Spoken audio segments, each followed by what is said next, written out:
Assalamu alaikum wa rahmatullah. Thank you all so much for attending my presentation today. I'd first like to thank the organizers and the head of ICAIR for creating a space for the community to discuss issues in the humanities. So these individuals and organizations are well aware of the power of the humanities subjects in shaping the minds of our youth and our community, and also as a fortress against many of the ideas and forces that threaten our communities. Now, what I'm sharing with you today is the fruit of many years of research. So I've been doing this research for at least 5 years, but I'm one of the target audience members of Bint al-Huda's novels. So I was first introduced to her novels at the age of 12 when I was living in Saudi Arabia. So my aunt gave me one of the novels to read. She knew that I was an avid reader, and she saw that I was reading mainly in English. And she said, it's time for you to read something in Arabic. So, and I'm a Saudi Shi'a, so when we're talking about the influence of Bint al-Huda, we're not talking just about Iraq. And we're talking about a time when books were censored, when it was difficult to get books, and these books were smuggled across borders so that young girls would read them. So I can't really underestimate how an entire generation of women was affected by these novels. And remember, this was a time where books were our entertainment. A lot of people here will understand this, many of you may not. But this was our source of entertainment before the internet. So what I found interesting in this research is the idea of utilizing new tools, modern tools, as a form of resistance and as a way of defending the values that Muslims hold so dear. And this is what Shahida Bint al-Huda radwanallahu alayha did. So because most of you don't have a background maybe in literary history, but Arabs will know, and even speakers of other languages will know, that the novel appeared very late onto the cultural stage in our communities. We are people of poetry, so poetry is our main form of literary expression. And the novel only emerged very late as a borrowing from the West, first and foremost. And so Bint al-Huda realized, and she was ahead of her time in this, she realized that the novel could be used as a political tool. She saw the ways in which the Ba'thist regime was using literature and culture to spread its own secular values, and she wanted, and I mentioned this before, to fight fire with fire. So she was going to now produce novels that could match the novels that were being used to seduce women away from religiosity or from the values that she found she was afraid for the community at the time. Now we are now post-Sahwa, post-1979. All our communities have, mashallah, developed an awareness, a religious awareness that wasn't available or wasn't there in the 60s and 60s, 70s, even 50s. So it's hard for us to understand how threatened the Shia community was at the time, threatened by the processes of secularization, and I'm going to talk a bit about that. So if I could start, please, there we go. Let's see if it will come on. Nope. Okay, so I'm going to start with the background and the life of times of Amina al-Sadr. And I do think it's important to use Amina's, Shahida Amina radwanallahu alayha's real name. So she used the pen name Bint al-Huda, which means daughter of guidance, out of modesty, because this was a time when women were not writing. And she, part of her legacy is that she made it respectable for women to write. There's a whole generation of women, either in Iraq or beyond, who began to write using their own names because of Bint al-Huda. So as Shaykhna has mentioned, so the Amina al-Sadr was born in 1937 to a traditional clerical family, and she was educated at home by her brother. She was martyred, of course, in 1980, and she was instrumental in the Safar uprisings. So this is when the Baʿth party banned the Arba'een rituals and processions. And so she only lived into her early 40s. But despite her short life, she was prolific. So she wrote a total of 10 novels and short stories including a memoir about Hajj. And the influence of these novels was felt so deeply in Iraqi society and beyond that some of the names of the characters in her novels became very popular in Iraq. So the name Naqa, which means purity, became very popular in Iraq because of her first novel that I will talk about today. And she witnessed, of course, huge changes and social upheavals in Iraq. And now these are the points that I want to make, and I feel like are very important. So illiteracy was virtually eradicated amongst Iraqi women by the 1970s. So Saddam Hussein actually received a reward from the UN because of his efforts to eradicate illiteracy. So by the 1970s, 99% of women could read and write. And they had larger representation in the workplace. And secondly, we have the processes of secularization and increased government control of the media, the printed press, and the education systems. And what I would like to make clear is that all these changes, whether positive or negative, were designed to control Iraqi society. So it wasn't that we wanted women to learn to read and write because we cared about female empowerment. What we wanted to do is we wanted to be able to control these women through the media and through other publications, which I will show you some pictures of, some publications from that time. And this is why illiteracy was eradicated. It wasn't just about empowering women, I would argue. Now, Ridwanullah alayha, she helped to establish several religious schools, and she wrote, obviously, under the pen name of Bint al-Huda in Al-Adwa. Now, both these activities were subversive in themselves. They challenged the Ba'athist regime in themselves, but they also led her to discovering the power of the novel as an educational tool, in the sense that she had a lot of exposure to young people. Remember, Ridwanullah ta'ala alayha, she never married. A lot of people like to say that she was married to the cause or married to her work. But she had a lot of contact with young women. She even established a school to teach women from lower economic backgrounds how to sew so as to support themselves. So she quickly realized that the novel was going to be a powerful educational tool. And the reason why she realized this is that she found many of those girls and others who had just learnt to read in the last 10 years were now hungry for written materials. TV was limited. This was the main form of entertainment. And so the first novels that were available in Iraq were translated novels from the West and the government's own publications.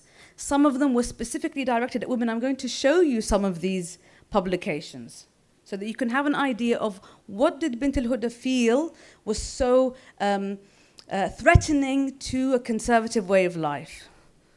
So, these are some government publications. I just want to show you. Oh, I can't move. Or can I move? Okay, I'll stay here.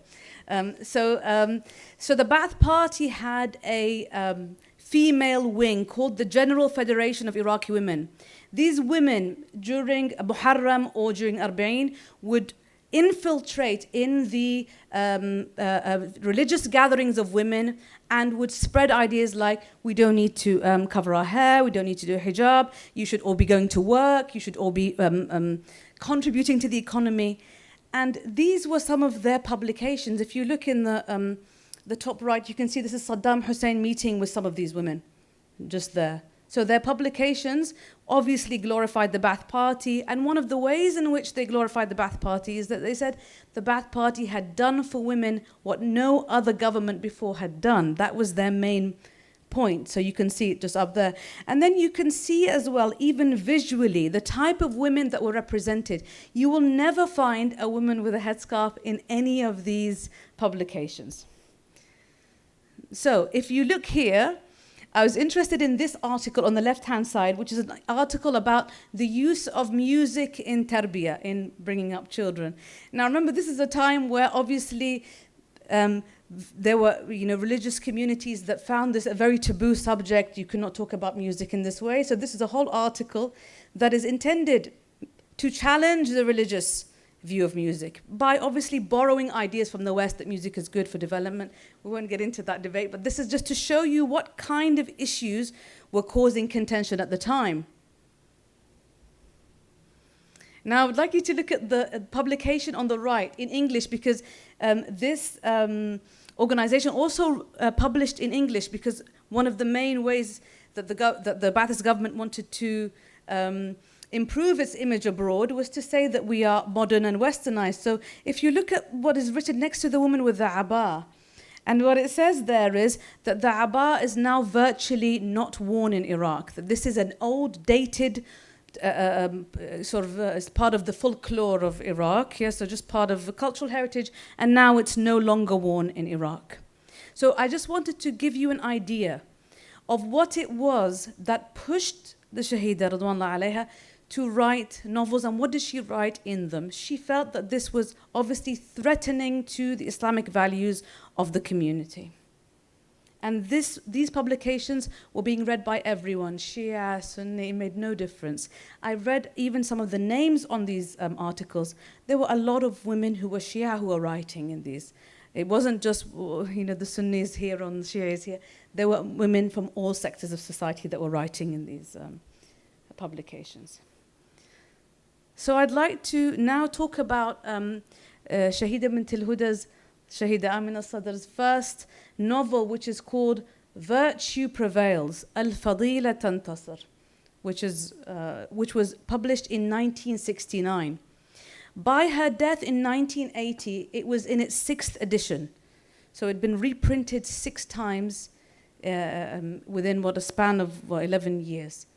And she says at the beginning, I'm not a novelist or a story writer. I've never tried before this to write a story. But what she says she wants to do is to paint a realistic picture of everyday life in Iraq, where good and evil collide. So she felt that there was a battle between good and evil. And then she saw the novel as a space and as a tool that could fight against the culture and behavior of imperialism and imperialists. So why did she choose the novel? We said that poetry was more popular at the time, and why did she choose the novel? So novels allow for a clear projection of a value system in a social world. So you can create a whole world with characters and people and all sorts of things in the novel, which is something you can't do in a poem. And also, it allowed her to create role models to inspire young people. Now, I would like to talk a bit about the role models in a bit. What kind of role models do we see in these novels? And in my opinion, in some of these novels, it was very clearly a political tool. So if Shahida says that the main character doesn't go to school or doesn't work, does that mean that she meant that girls should not work or go to school? I don't think so. I think she was just creating that sort of, this is what the secular Ba'athist woman looks like. Someone who contributes to the economy and doesn't take care of her house and her home, and then this is what the religious conservative woman is. It's an artistic decision. I don't think we should take these novels all the time at face value. Now, number 3 is important, an important reason as to why she turned to writing novels. She wanted to create a space where the community of devout could feel a sense of belonging. Now, Shaykhna very kindly mentioned my book about ghurba, my article about ghurba. So we understand that ghurba is when you feel like you don't belong in a particular place. And usually ghurba is felt in the West, because the West in Arabic is gharb, yeah? But in Shahida Bint al-Huda's novels, the ghurba is felt inside one's own country. So if you are living in a country where you feel like you don't recognize the values being propagated in this country, and this is what Bint al-Huda felt. She felt ghurba. Yeah, so everyone else was living a lifestyle that she didn't feel like aligned with her religious values. So it was important for devout, pious, religious people to feel a sense of belonging when they all read these novels together. It gave them a common reference point, cultural reference point, where they could all refer to these novels. Did you read this novel? Did you see this? It gave them something to share.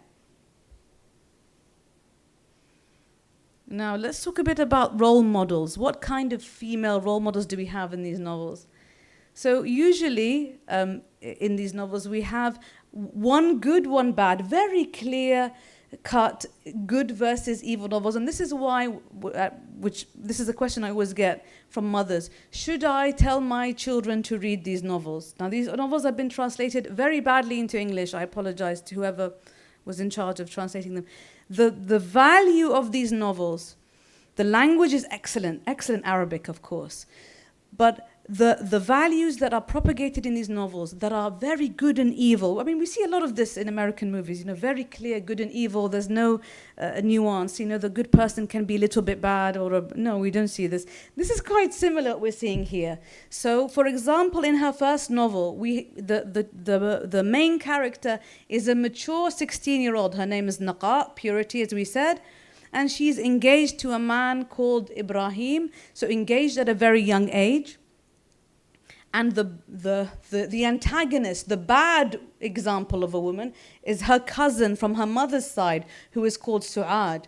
And Su'ad is the ideal Ba'thist woman. So she obviously doesn't cover. She goes to mixed parties, mixed swimming pools. It really gives you an idea of what kind of lifestyle was adopted by many in Iraq in the 60s and 70s. And she tells Naqa that she should not throw away her life and get married early, that she should enjoy her youth. And she says, is this pathetic lifestyle that you love and the isolation you have imposed on yourself part of your personal faith? And she has no idea even of basic religious tenets, like it's okay, so what if you enjoy yourself, or you come here, or there's obviously, it's very clear that there is no religious awareness at all. And Naqa is also homeschooled by her family in the same way that the Shahida Radwanullah alayha was homeschooled. She does not go to university. She goes to an all-female sewing training center. As I said, this was one of the centers that was set up by the Shahida. She doesn't have friends. She doesn't leave the house without a male chaperone. Are we expected in this day and age to give this to our daughters and say, this is what an ideal woman is practically? Can we say we can't go to university, or we have to, we cannot leave the house without a male chaperone? And I don't think that Bint al-Huda meant it as literally as some people would like to take it, because she never married, because she worked outside the home. But it is just a way of attacking the Ba'thist regime without attacking it politically. This is a political novel that does not say a word about politics. In fact, you don't even know when you're reading the novel whether it takes place in Iraq or in Syria or any other country. There's absolutely no detail. Is this Baghdad? Is this Damascus? Where is this? You have no idea. And it's written in Fusha, and this is very important, because if it was written in Iraqi dialect, we would be able to determine that this was an Iraqi novel. But actually, it's written in pure Fusha, even the dialogue. And as I mentioned before, Naqa's isolation represents the marginalization of religious communities in Iraq before the Iranian Revolution. So before the Iranian Revolution, many religious people felt in Iran, in Iraq, in other places, they felt that they did not belong to the wider community, that they were different, that they were backward for being traditional. So Su'ad, the antagonist, asks the main character, what is this society? Why can't we see them publicly, these millions who share your views? Because Naqa says, many people are like me who want to live a conservative life. She says, we don't see them. And she's right, we don't see them publicly. We know that in the 30s, the hijab was banned in Iran, for example. Many women stayed for years at home, not leaving. And we know that in Iraq, there was no outright ban, but many religious women preferred to avoid the public space. And as I said, so there are chapters in the novel that are from Naqa's perspective and chapters from Su'ad's perspective. So Su'ad gives us a glimpse into what was considered normal for women by Iraq's social standards. She drinks, as I said, she works, she is the ideal Ba'thist woman. And the end of the novel, the novel vindicates Naqat's perspective because Su'ad gets a divorce, and so Naqat stays with her husband and Su'ad gets punished by getting a divorce. This is how the novels end. And most of the novels follow this pattern.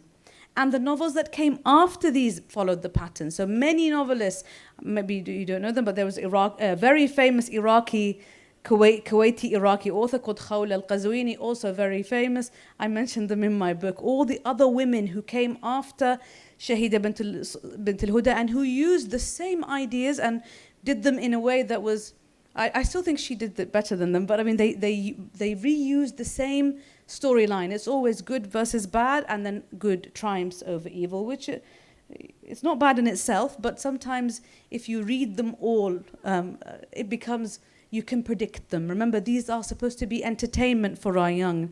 Now, if you're going to give someone now a novel like this is too simplistic. They want complexity nowadays. But what I want to say is we want to be able as a community to produce cultural products that have the same effect that Bint al-Huda's novels had on their generation. It's not to take what she did and give it to our young. We want to be able to produce novels that do the same thing now, have the same effect, which is very difficult, of course, nowadays. Now, I would like to talk a bit about the legacy of Bint al-Huda, rahmatullah alayha. So the religious novel by Shia women became a genre in the sense that it wasn't just one person writing, it became a whole body of works. And not just that, it became a body of works that was ignored both by the West and by scholars of Arabic literature, because they all dismissed them and saying these novels are written by religious people, so that they don't deserve our attention. We want, novels by I don't know if you know them, but we want novels by secular authors that achieve international recognition by aligning themselves with Western values. These are too niche. They're directed at a small community who is religious, and we're not really interested in them. But it became a large corpus, and that's why I think I don't want to flatter myself, but I think I may be the first person to write in the West, detailed academic work on these religious novels. She made it respectable for women to write. Suddenly it was respectable for women to use their names and to write. And many, as I said, many authors, Iraqi and non-Iraqi, dedicated their works after her. So I look a lot in my work at the beginnings of novels. So not just the main story. So who are they dedicating it to? What other information what does the cover look like? What other information made this product attractive to young women? And this is the second point is the most important point. And if you take anything from this lecture, this is the most important point of the lecture. So Shahida Ridwanullah alayha revealed a deep understanding of the role of culture and cultural products in combating threatening foreign ideas. So she understood that we could use culture to push away the ideas that we found threatening to our communities, especially popular things, so popular novels, popular TV shows, popular films, all these things, that these are important for us to recognize, that the influence they have on our young people are important. And anything that is consumed by young people is important for us to think about. And so I think this is the most important part of her legacy. We need to find new tools. The novel is no longer new now. People read books. Stories are now easily consumed. People are used to them. But at that time, they were considered a very unique and entertaining thing to do. Just like playing video games is now, whatever the latest video game is now very entertaining. So her interest in the youth and her care for the protection of the youth is something that we should, I think, emulate. And I think this is more important than maybe the content of the novels and using the novels to say these are the role models that we should be having today.